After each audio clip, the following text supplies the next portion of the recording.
Pemirsa, keberhasilan lifting minyak nasional yang melampaui target APBN untuk pertama kalinya sejak lebih dari 1 dekade, rata-rata produksi siap jual minyak mentah Indonesia kembali menyentuh angka yang ditetapkan dalam APBN.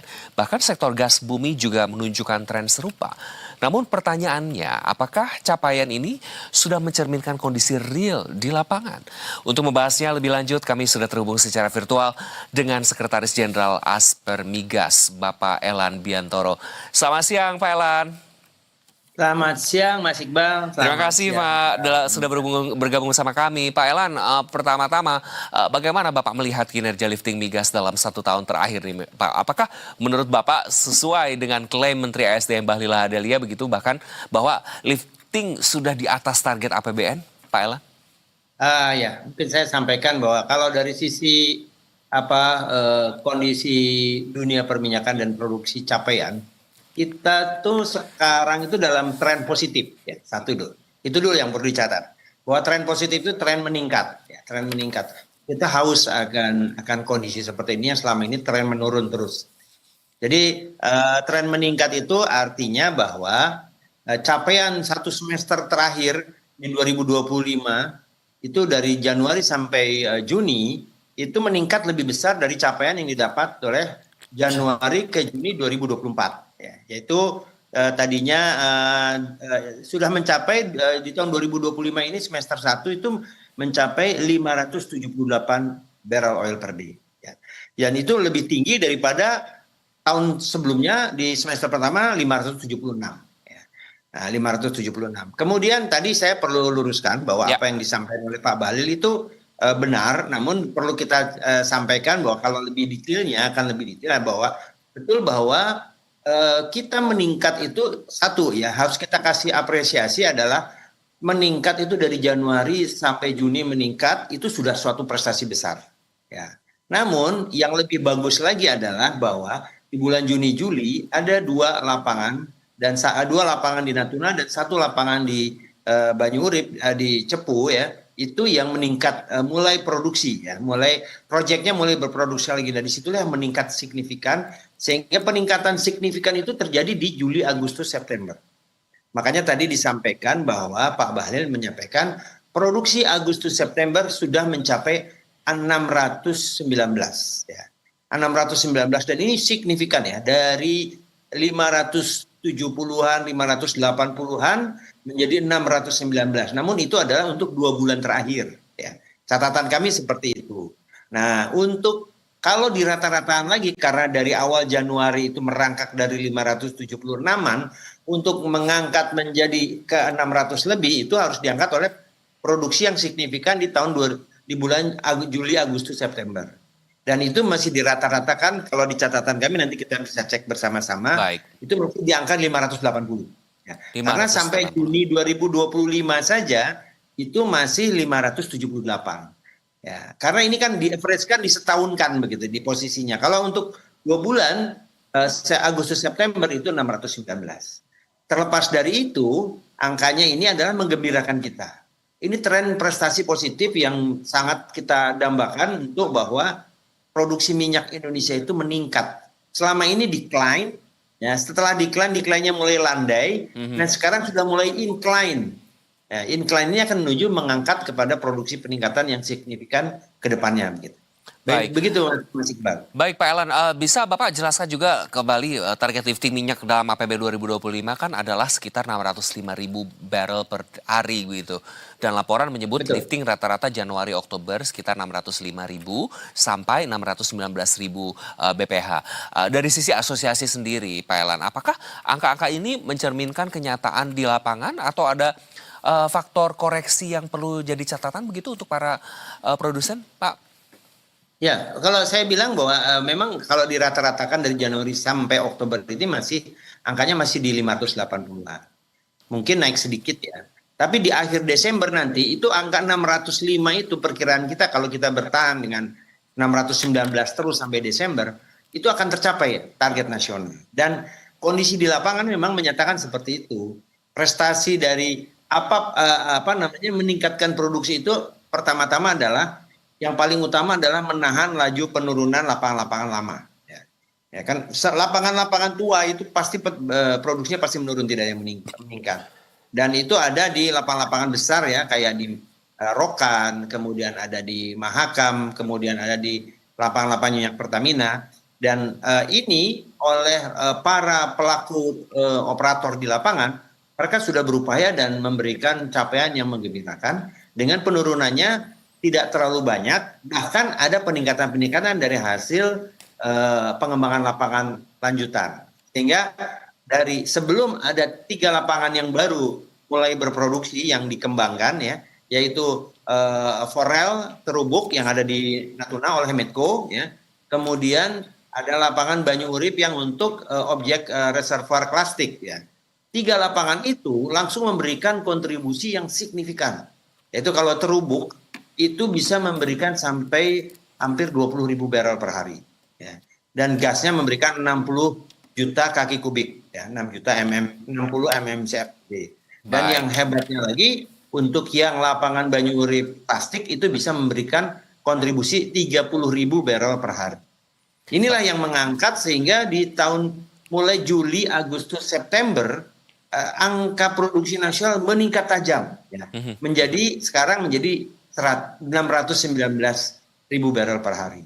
Ini bertahan terus sampai Desember, saya yakin target produksi nasional berdasarkan APBN 605 itu akan tercapai. Baik. Demikian, Mas. Dengan konsistensi terus begitu ya di angka 619.000 sampai akhir tahun begitu Pak.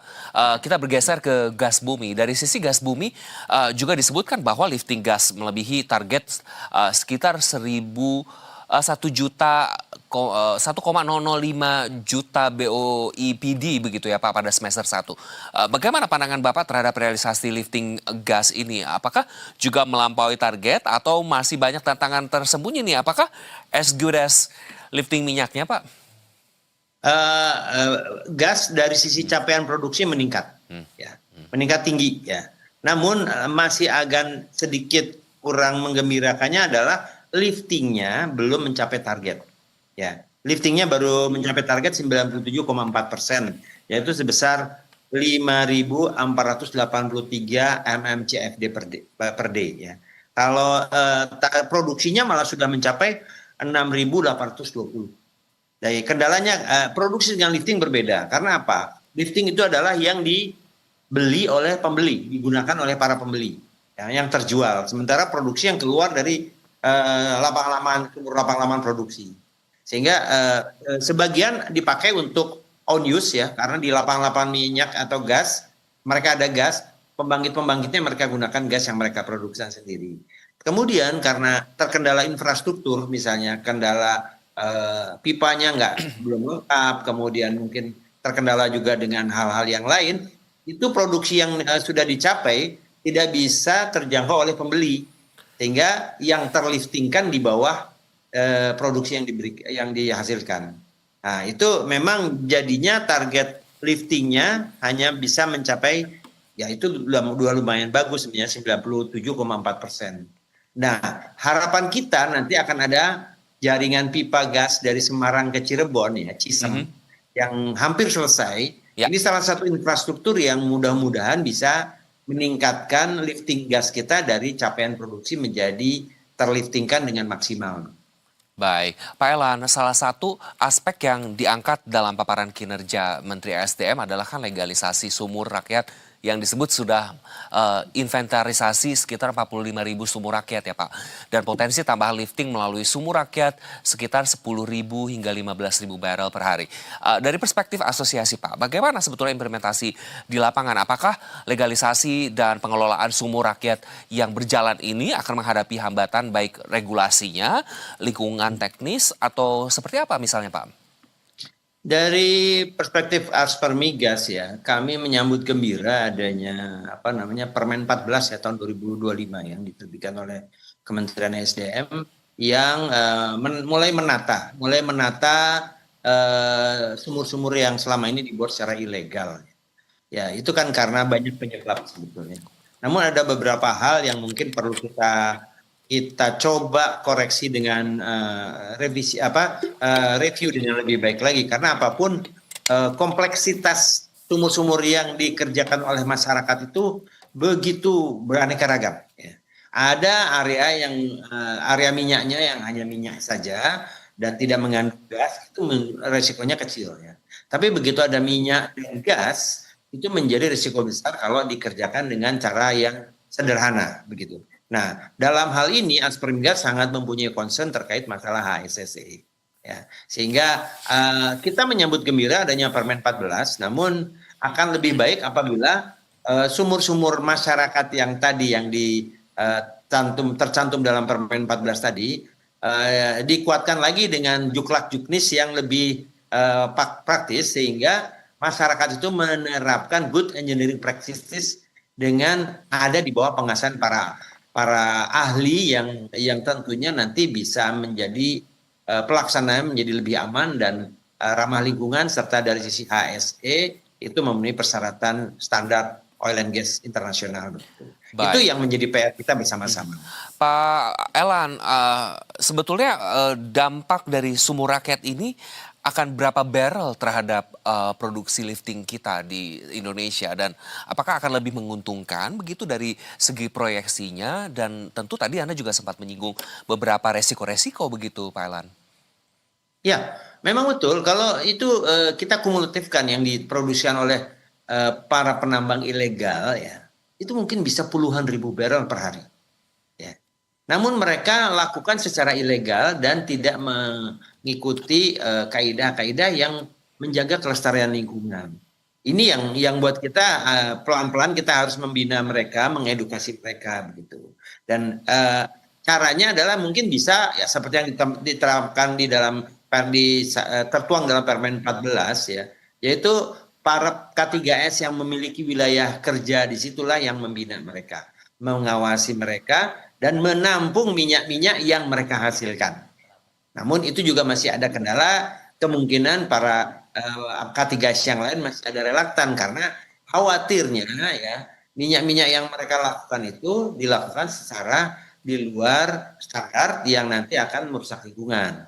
Otomatis si pemilik wilayah kerja atau operator tadi, katakanlah Medco, katakanlah Exxon Mobil kah, atau yang lain, atau Pertamina begitu, mereka ikut bertanggung jawab apabila di wilayah kerjanya ada kerusakan lingkungan. Karena itu wilayah kerja mereka. Nah ini yang, coba PR ini yang menjadi kita coba benahi bersama-sama, agar minyak rakyat itu yang diomong oleh mereka itu benar-benar terlaksana dengan baik sesuai dengan kaidah yang mempertimbangkan aspek HSSE. Demikian Mas. Baik Pak Elan, kita jeda terlebih dahulu, nanti usai jeda kita akan bahas sebetulnya Pak Bahlil juga akan menyebut banyak sumur tua atau idle begitu ya. Apa catatan asosiasi terhadap sumur idle ini usai jeda pemirsa. Investor Market Today akan kembali, tetap bersama kami.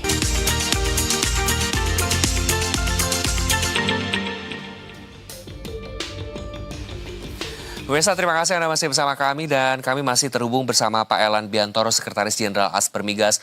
Pak Elan, tadi sempat disinggung begitu ya Pak Bahlil kan menyebut juga banyak sumur tua atau idle. Apa catatan asosiasi Pak terhadap upaya reaktivasi sumur tua idle ini? Apakah target dan rencana teknologinya cukup realistis Pak? Ya, ini sesuatu yang menarik ya karena cukup banyak yang antusias untuk merespon terkait dengan kebijakan mengaktifkan kembali sumur-sumur idle. Karena pada dasar sumur-sumur idle dulu itu dibor dengan teknologi masa lalu ya, katakanlah 30 tahun yang lalu, kemudian mungkin juga operatornya sudah terlalu sibuk dengan sumur-sumur yang masih greenfield ya, dan sumur-sumur idle ini adalah sumur-sumur yang oleh operator lama dianggap sebagai brownfield, padahal potensinya masih bagus. Ya. Nah, dengan teknologi yang sekarang kita miliki, kita punya teknologi artificial lifting yang berbagai macam cara, ya, dan juga dengan berbagai macam teknologi yang didapatkan, dengan biaya yang mudah juga, itu bisa dilakukan oleh para investor ataupun pelaku-pelaku bisnis migas, profesional migas, dengan cara yang lebih efisien. Nah, makanya ada penawaran term yang ditawarkan oleh, saya kira itu dimulai dari Pertamina dan itu bagus sekali. Banyak sekali yang sudah memulai untuk melakukan mereaktivasi sumur-sumur idle. Itu ada 10 sumur dengan proyeknya 1 tahun dan juga termnya sudah menarik. Termnya untuk bagi hasilnya sudah dinilai cukup sangat menjanjikan untuk memberikan keuntungan bagi investor-investor yang menurut saya itu kelas menengah ya, dan kelas-kelas PSC ya. Nah, mereka juga biaya modalnya tidak terlalu sebesar kalau kita punya PSC yang harus berisiko tinggi begitu karena minyaknya sudah ada, tinggal mereka menerapkan berinvestasi dari teknologi yang terbaru yang dimiliki juga dikelola oleh orang-orang yang punya pengalaman ya. Itu tentunya itu akan bisa mendapatkan hasil yang lebih menarik ya, dan itu bisa menyumbangkan tingkat produksi nasional dari sumur-sumur idle. Ada ribuan sumur idle yang ada di Indonesia ini Ya. yang kalau itu ditawarkan kepada investor kelas menengah itu saya kira itu sangat bagus.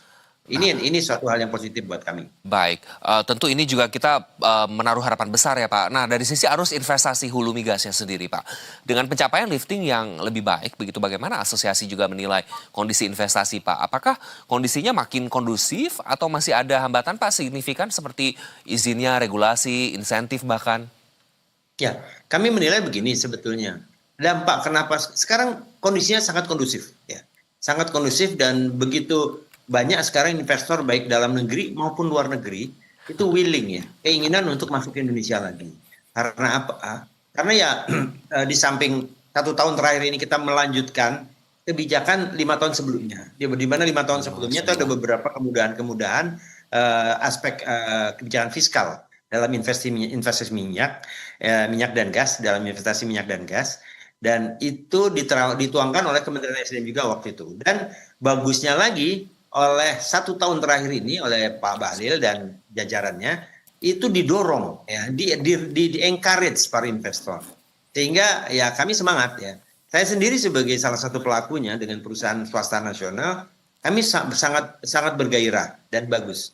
Kawan-kawan dari Kementerian SDM dan juga dari ASK kami gas itu begitu proaktif dalam bagaimana membantu investor untuk melakukan kemudahan ya, mendapatkan kemudahan dalam melakukan operasional migas. Dan itu berdampak pada beberapa pemain besar yang pada saat masa lalu sudah meninggalkan Indonesia sekarang mau kembali lagi. Itu ada Shell, kemudian saya dengar Total juga mau balik kembali. Kemudian saya lihat BP mulai juga mencari blok-blok baru dengan mendapatkan blok eksplorasi. Jadi kita berharap ada perusahaan-perusahaan kelas dunia going back to Indonesia gitu untuk mereka menanamkan modalnya untuk melakukan investasi yang tentunya mereka punya teknologi dan punya kemampuan yang lebih baik daripada perusahaan-perusahaan yang kelas di bawah begitu ya. Mereka akan bawa teknologi yang lebih baik. Dan itu menjadi barometer yang positif buat Indonesia bahwa investasi migas ke depan itu akan menjadi cerah kembali. Demikian Mas Iqbal. Baik, memperseru begitu ya Pak permainan di sumur-sumur ini begitu dengan teknologi-teknologi tentu yang nanti akan dibawa. Pak, apakah asosiasi memiliki catatan khusus juga Pak di daerah-daerah penghasil migas misalnya terkait kondisi infrastruktur? Tadi Anda sempat menyinggung infrastruktur yang ke Cirebon begitu ya Pak. Pengawasan lingkungannya juga bagaimana? Partisipasi lokal yang belum banyak disorot juga oleh media dan calon investor juga bagaimana? Catatan-catatan seperti ini apa saja Pak dari asosiasi Pak? Ya, sebetulnya aspek-aspek yang lebih menjadi PR kita adalah aspek-aspek non teknis. Kalau dari aspek teknis saya lihat sudah sangat positif. Dan non teknis ini menjadi sesuatu yang kita harus terus tidak putus-putusnya melakukan sosialisasi ke daerah ya, karena apapun di daerah itu pemahamannya kadang-kadang terbiaskan oleh adanya pergantian pemimpin daerah yang menjadi kacamata persepsi tentang bisnis usaha migas ini menjadi berbeda. Nah, aspek teknis ini non teknis ini menjadi harus selalu kita jadikan perhatian khusus. Misalnya apa? Pembebasan lahan, ya kan? Kemudian masalah perizinan-perizinan, baik perizinan yang sifatnya ya dari pusat itu malah izin lingkungan ya, kemudian izin kehutanan itu dari pusat ya. Karena dulu pernah didesentralisasi, namun sekarang disentralisasi ke pusat. Itu menjadi sesuatu yang kadang-kadang antrian urusannya di pusat menjadi panjang karena seluruh Indonesia berkumpul di Kementerian Lingkungan Hidup misalkan gitu. Dulu izin lingkungan itu pernah didesentralisasi sampai ke kabupaten dan provinsi. Ya. Namun sekarang semua lari ke Jakarta sehingga antrian itu panjang. Nah itu bagaimana memperpendek izin lingkungan itu menjadi sesuatu yang mudah buat investor Ini menjadi PR ke depan. Namun dari aspek kebijakan fiskal ya, Ya. kemudian term-term yang disampaikan, regulasi yang disampaikan oleh Kementerian SDM itu membuat gaya investasi saat ini sangat menarik dan bagus bagi para investor baik dalam maupun luar negeri. Baik, Pak Elan, sebagai closing statement Pak, dengan capaian lifting migas yang diklaim melampaui target dan dalam rangka 1 tahun nih masa pemerintahan Prabowo Gibran, bagaimana asosiasi menilai 1 tahun kepemimpinan ini dan kabinetnya begitu? Apakah sebuah apresiasi atau evaluasi nih Pak yang masih harus terus dijalankan dan diawasi? Pak Elan. Ya, catatan saya 1 tahun ini sangat positif. Karena apa? Karena yang dijalankan oleh kebijakan oleh periode Presiden Prabowo Gibran ini adalah melanjutkan apa yang sudah dicapai oleh Kementerian ESDM 5 tahun sebelumnya. Itu satu yang positif ya. Jadi tidak ada ego sektoral zamanku lebih bagus, zaman sebelumnya tidak bagus, itu tidak ada kata-kata itu. Jadi yang dijalankan oleh Kementerian ESDM beserta jajaran sekarang adalah melanjutkan dan menambah perbaikan untuk kedepannya. Itu menjadi catatan khusus buat Aspermigas bahwa ini menjadi sangat positif buat dunia perminyakan. Kemudian kita harus paham bahwa Indonesia ini sekarang sangat butuh investasi. Kita kurang sekali minyak. Kalaupun kita punya target 1 juta barrel 2030, itu pun kita harus tetap impor. Ya. Nggak cukup ya. Karena kebutuhan kita adalah 1,6 juta barrel, sementara kita produksi kita katakanlah masih 600.000. Jadi kita masih ada 1 juta barrel yang harus kita kejar. Dan itu pun kalau 1 juta barrel masih ada 600.000 yang harus kita impor. Nah ini menjadi PR bahwa hasil yang positif ini bukan sesuatu hasil akhir. Ini awal sesuatu yang harus kita kejar terus agar kita bisa mencapai produksi jauh di atas 1 juta barrel. Dan itu pun adalah perjalanan panjang. Dan tidak bisa dilakukan dalam 1-2 tahun. Mungkin 5 tahun sampai 10 tahun ke depan dan pola pikir bahwa keberlanjutan itu harus dijalankan, harus dipertahankan. Ya, apa yang kita kerjakan sekarang itu efeknya 5, 6, 10 tahun yang akan datang. Dan apa yang kita capai sekarang itu adalah hasil rintisan 5, 10 tahun yang lalu. Sehingga periodikal inilah harus terus berestafet dengan baik dan harmonis antara periode sebelumnya dengan periode yang melanjutkan. Saya garis bawahi. Ya. Saya garis bawahi terus estafet begitu ya Pak Elan. Terima kasih sudah bergabung bersama kami Pak Elan Biantoro, Sekretaris Jenderal Aspermigas sudah berbagi waktunya dan insight-nya bersama kami di Investor Market Today. Salam sehat selalu untuk Anda Bapak. Baik, terima kasih. Pemirsa Investor Market Today akan kembali usai jeda dengan berbagai informasi lainnya. Tetap bersama kami.